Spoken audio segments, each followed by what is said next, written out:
नायका pink Friday sale is live आणि मी सुद्धा भरपूर गोष्टी ऑर्डर केल्या होत्या. त्यापैकी आज काही रिसीव्ह झालेल्या आहे. सो लेट्स अनबॉक्स इट आणि मी तुम्हाला दाखवते मी काय काय ऑर्डर केलेलं आहे. सो असा एक बॉक्स रिसीव्ह झालाय. काही गोष्टी मी ओपन करून बघितल्या होत्या, पण तुम्हाला दाखवते one by one. So first of all मी एक फेस मॉइश्चरायझर घेतलेला आहे, जे की सेटाफिलचं आहे. सेटाफिल बद्दल सगळ्यांनाच माहिती असेल. सेटाफिलचे प्रोडक्ट्स स्पेशली मॉइश्चरायझर खूप छान आहे.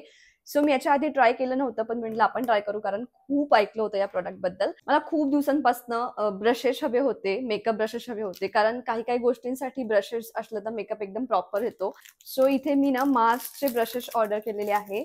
पूर्ण हा एक सेटच होता, तो मी ऑर्डर केलेला आहे. जे काही प्रोडक्ट्स मी तुम्हाला दाखवते ते खाली टॅग करते आणि तुम्ही इंस्टाग्रामवर रील बघत असाल तर खाली मला कॉमेंट लिंक करा, तुम्हाला सगळे प्रोडक्ट्स मिळून जातील तुमच्या डीएम मध्ये. सो असे प्रत्येक ब्रशवर लिहिलेला आहे फाउंडेशनचा कुठला काय.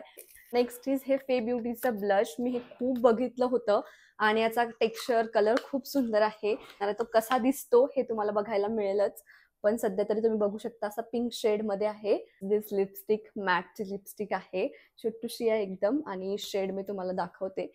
माझे शेड थोडे न्यूडच असतात, ऑलमोस्ट सगळ्यांनी ब्राऊन शेडच असतात. हा सुद्धा एक असाच न्यूड कलर मध्येच ब्राऊन शेडच आहे. स्किन केअर प्लस मेकअप अशा दोन्ही गोष्टी ऑर्डर केलेल्या आहेत. तर पहिले मी ऑलमोस्ट सगळे मेकअपचे प्रोडक्ट्स दाखवते, तरी मग स्किन केअरचे सुद्धा दाखवते. दिस इज मस्कारा. हा सुद्धा मी मार्क्सचा केलेला आहे. त्यानंतर ही व्हायरल झालेली लिपस्टिक खूप बघितली आणि खूप स्वस्तात, पण सगळ्यांकडनं ऐकलं होतं की ही खूप छान आहे. जितकी स्वस्त आहे तितकीच छान सुद्धा आहे. म्हणजे असं तिचं पॅक फक्त 447 ला आहे, बट 3 शेड्स याच्यामध्ये आलेले आहेत. मी अजून ओपन केलेले नाही आहेत शेड्स. 2 तर मला एकदम सिमिलर वाटतंय. हा शेड आणि हा शेड ऑलमोस्ट सिमिलर आहे.